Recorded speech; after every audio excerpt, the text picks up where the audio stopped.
प्रिय दोस्तों नमस्कार। इंडिया ऑनलाइन क्लास में एक बार फिर से आपका स्वागत है।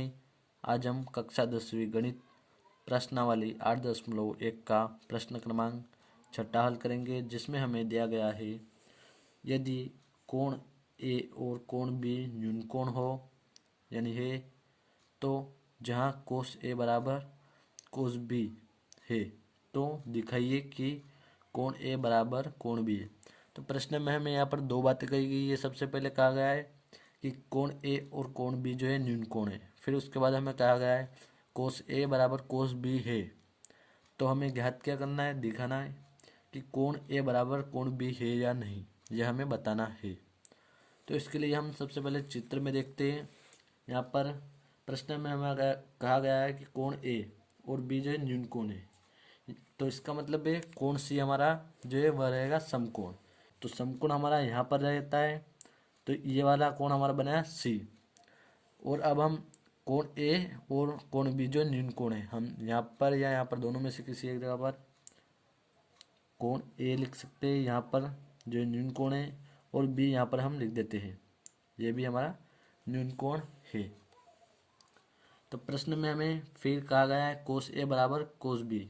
तो हमें जो दिया गया है प्रश्न में हम वो लिख लेते हैं। तो प्रश्न में हमें कोस ए बराबर कोस बी दिया गया है और हमें बताना है कि कोण ए बराबर कोण बी यानी यह वाला कोण बराबर कोण बी के बराबर है या नहीं, यह हमें दिखाना है। तो यहाँ पर हम देखते हैं कि कोस ए, तो हमारा कोस का फॉर्मूला होता है आधार बटा कर्ण। आधार बटा कर्ण हम यहाँ पर लिख लेते हैं आधार बटा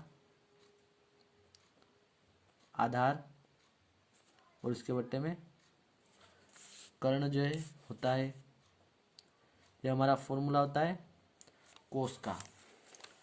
तो यहाँ पर हमारा है कोस ए, तो यानी थीटा हमारा यहाँ पर बनेगा। इसके हिसाब से देखें तो कोस ए थीटा यहाँ पर बनेगा। तो जहाँ पर हमारा थीटा बनता है उस कोण के सामने वाली भुजा हमारा होता है लंब। तो ये हमारा लंब रहेगा इसके हिसाब से, कोण ए के हिसाब से ये लंब, और ये आधार हो जाएगा हमारा, और फिर ये हमारा समकोण के सामने कर्ण ही रहता है, तो यहाँ पर कर्ण। तो कोस ए के हिसाब से आधार बटा कर्ण, तो ये हमारा आधार यानी ये वाली भुजा एसी, एसी वाली भुजा जो है हमारी आधार है। तो यहाँ पर हम लिखेंगे एसी, और फिर इसके बट्टे में कर्ण।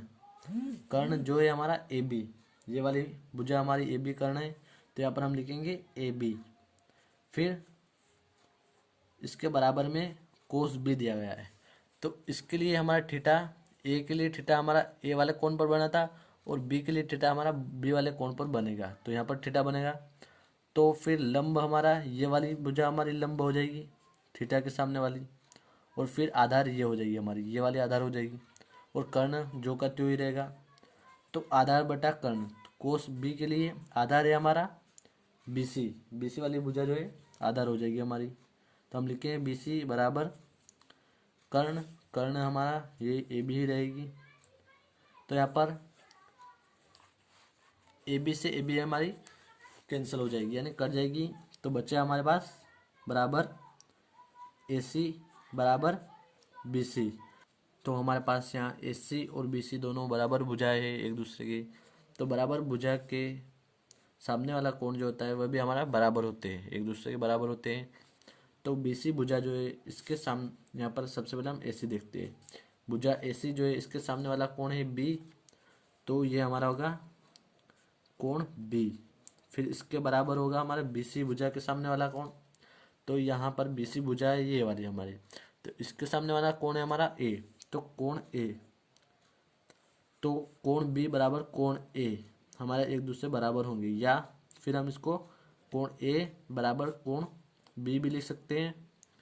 तो आशा करता हूँ दोस्तों सवाल समझ में आया होगा। धन्यवाद।